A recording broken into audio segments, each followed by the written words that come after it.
remember the season of life where my eyes started to open up about racial and economic injustices in our community.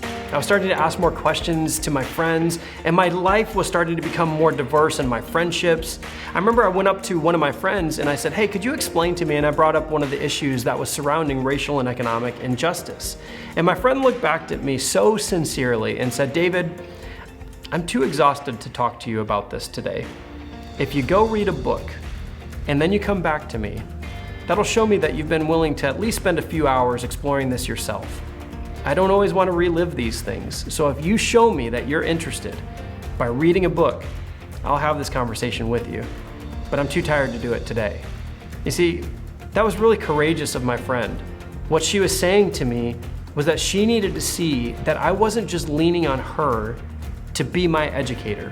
She was willing to be my friend, but in that moment, she didn't want to be my teacher. And I think that's what happens when our eyes start to open about racial and economic matters in our country.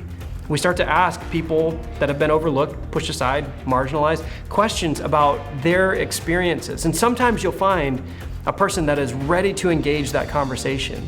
But I also think that we need to have the emotional intelligence to understand that the more work that we can do to explore communities that are different than us, the more that we read, the more that we learn and grow from trusted voices that are pointing us to these issues and also pointing us to the heart of God, a God that cares deeply about racial and economic justice. The more that we start to see that we can do our part. Now, when we do our part, this is what happens.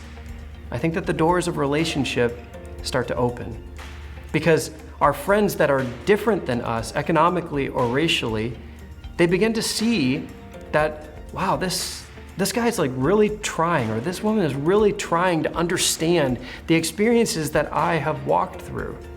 Now, here's a promise that I believe is in my heart. I believe that there's a revival of unity that is coming. It's gonna point directly to Jesus.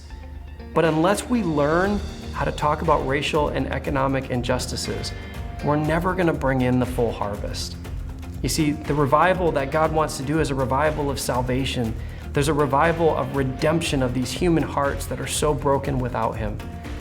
But unless we learn how to cross dividing lines, we're never gonna see the fullness.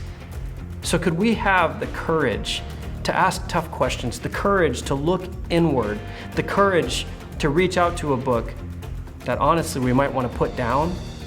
And can we have the curiosity to help us to continue to push forward? I want to learn more about my neighbors. I want to learn more about our culture, because the more that we have courage and curiosity, the more that we're going to be able to say and to proclaim a gospel message that is inclusive of every color.